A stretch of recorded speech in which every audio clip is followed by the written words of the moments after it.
Kemudian mari kita lihat, dengan berpuasa itu sebenarnya bentuk kasih sayang Allah kepada kita.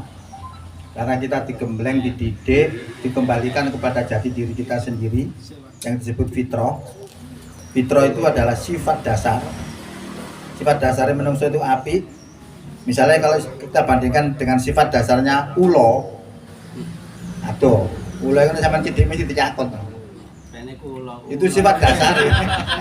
Ular itu.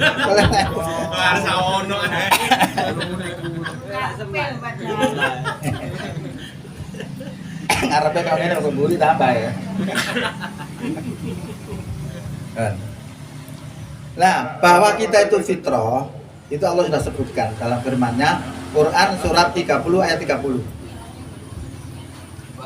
Faqim wajhaka lid-dini hanifa fitratallahi allati fataran nasa 'alaiha la tabdila li khalqillah dzalika dinul qayyim walakinna aksaron nasi la ya'lamun.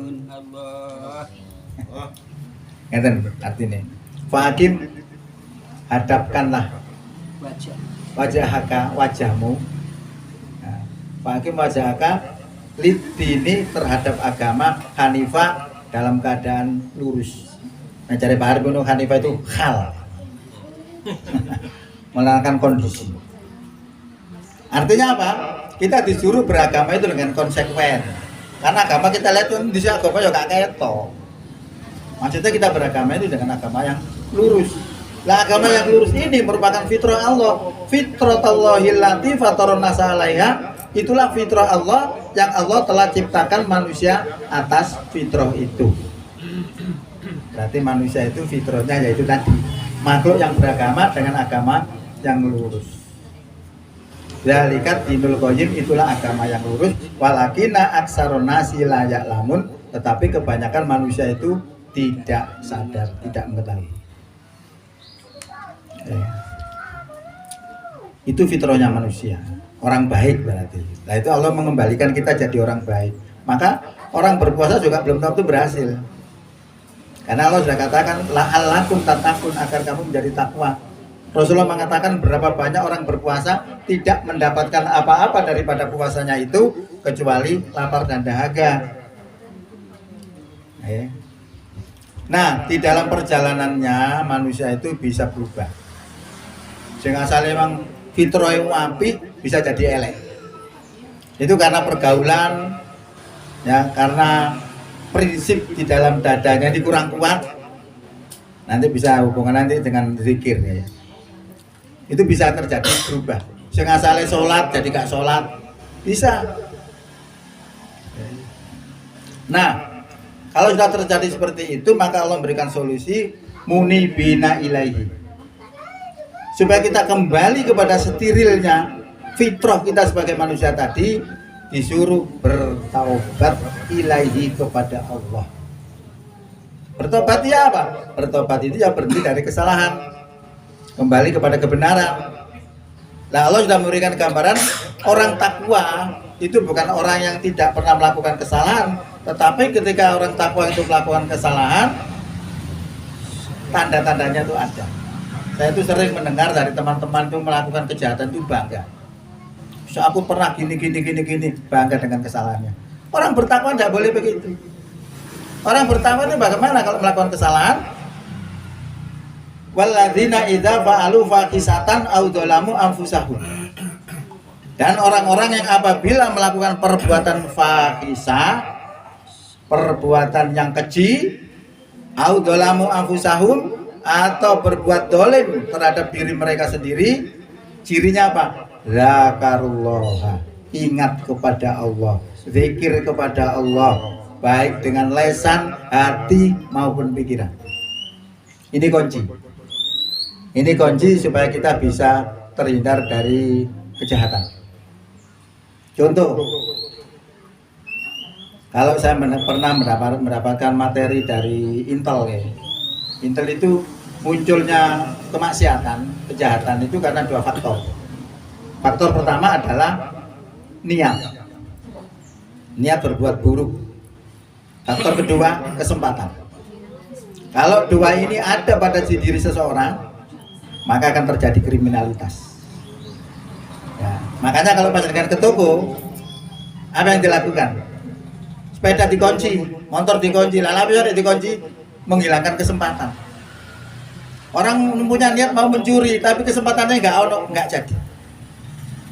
Tapi kalau dua ini berada pada diri seseorang, maka akan terjadi. Terus niatnya ono, gak dikunci, amblas. Ini kunci, secara teoritis. Dikunci kadang amblas ya.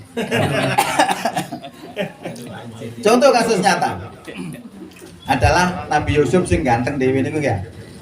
Weda-weda Nabi Yusuf terus pesona iku ngirisi apel iku liru tangane tiris. Gak kroso. Kena sirup ngono saking gantenge. Kebimbang. Wong bojone raja kebimbang. Diatur oleh istri raja itu ya apa isane Yusuf itu bisa berada di dalam kamar berduaan. Oh itu sudah diatur, diseweting begitu. Betul terjadi berada di dalam kamar berduaan. Ini jenenge bojone raja ya kepingin melakukan hal-hal yang dilarang oleh Allah sebenarnya. Ya. Apa yang terjadi? Yusuf tidak mau, bahkan lari Yusuf, dikejar sampai ditarik kainnya sobek. Ketika dibuka pintu di depannya sudah ada raja itu tadi. Oh sudah, setelah itu terjadi dialog, ya karena terbukti bahwa Yusuf tidak bersalah, aku tetap ditahan dalam rangka untuk menjaga keluarga raja ini supaya nggak malu. Nah, kita tidak ambil di situ. Yang kita ambil pelajarannya adalah kenapa Yusuf tidak mau? Padahal dia punya kesempatan dalam kamar berdua. Yusuf tidak mau karena dia tidak mempunyai niat. Kenapa dia tidak mempunyai niat? Karena Yusuf zikir zakarullah tadi. Karena Yusuf ingat, ngerti bahwa Allah melihat dirinya. Maka dia tidak melakukan hal itu. Ini loh, maksudnya zikir. Ya. Nah, kalau kita senantiasa ingat kepada Allah dalam segala waktu, dalam segala apapun, maka lama-lama hati itu menjadi hidup.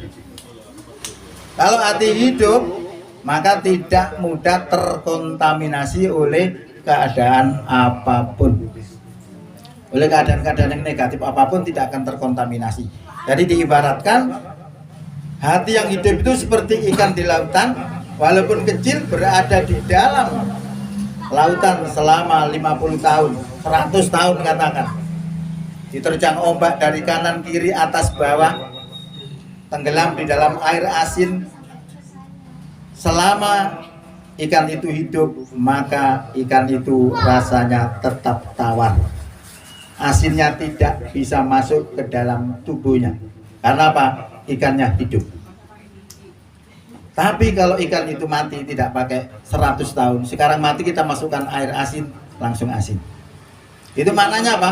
Maknanya ketika kita hidup di masyarakat, lautan masyarakat yang ombaknya bermacam-macam itu, coraknya bermacam-macam, ada kuning, hitam, hijau, putih dan sebagainya.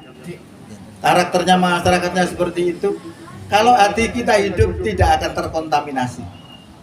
Tapi kalau hati itu mati, kumpul dengan penjudi jadi penjudi, kumpul dengan orang narkoba jadi narkoba. Jadi kalau kita memiliki ilmu ini sebenarnya kita melihat orang itu hatinya mati atau hidup bisa kita ketahui.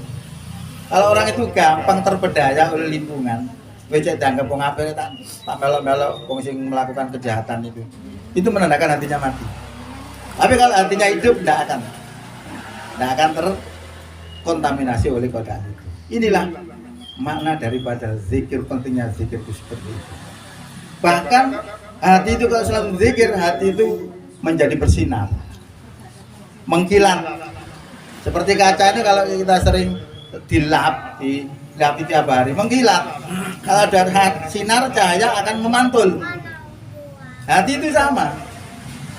Ketika hati itu sering melakukan zikir, ketika ada cahaya Allah akan memantul ke dalam diri kita. Bahkan ada ilmu-ilmu yang orang lain nggak punya. Maka ahli zikir itu biasa memiliki ilmu lebih dibandingkan dengan orang yang lupa kepada Allah. Nah, kalau orang itu selalu lupa, tidak ingat kepada peringatan Allah, maka segala unsur-unsur akan masuk kepadanya. Maka tadi ketika hati itu mati, berada di lautan masyarakat yang macam-macam coraknya itu, dia corak-corak yang macam-macam itu akan masuk kepada dirinya. Falamma nasuma dzukiru bihi fatahna alaihim abwaaba kulli syai'. Maka tatkala mereka itu melupakan peringatan Allah, maka kami bukakan segala pintu-pintu, kami bukakan pintu-pintu segala sesuatu akan bisa masuk kepadanya. Ini rahasia yang ditunjukkan oleh Allah kepada kita. Jadi ini penting bagi kita orang bertakwa itu seperti itu tadi, yaitu ketika melakukan perbuatan dolim, perbuatan keji, syaratnya adalah ingat kepada Allah, kemudian wastaghfaru lidzunubihim, dan memohon ampun kepada Allah atas dosa-dosanya. Jadi bukan bangga, tapi mohon ampun kepada Allah. Lah yang bisa mengampuni siapa? Ya Allah yang bisa mengampuni.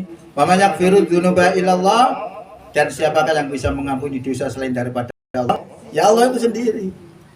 Kunci yang terakhir adalah walam yusirru, dan mereka tidak meneruskan ala ma fa'alu, apa yang telah mereka kerjakan, wa hum ya'lamun, sedang mereka mengetahui.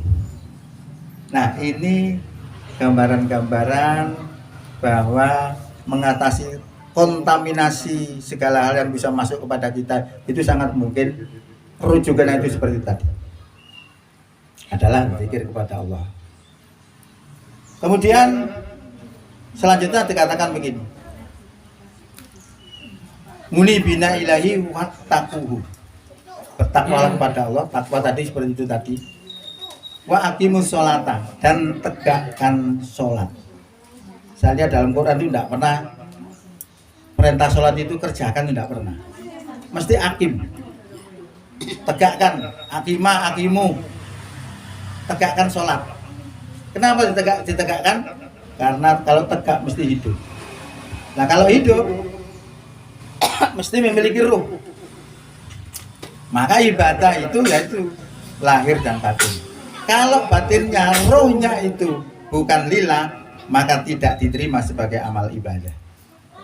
Contohnya, fawailul lil musallin alladzina hum an sholatihim sahun alladzina hum yura'un wa yamna'unal ma'un. Celaka orang yang sholat. Wong sholat celaka. Kenapa? Karena lalai dan riya. Dia minta minum lagi.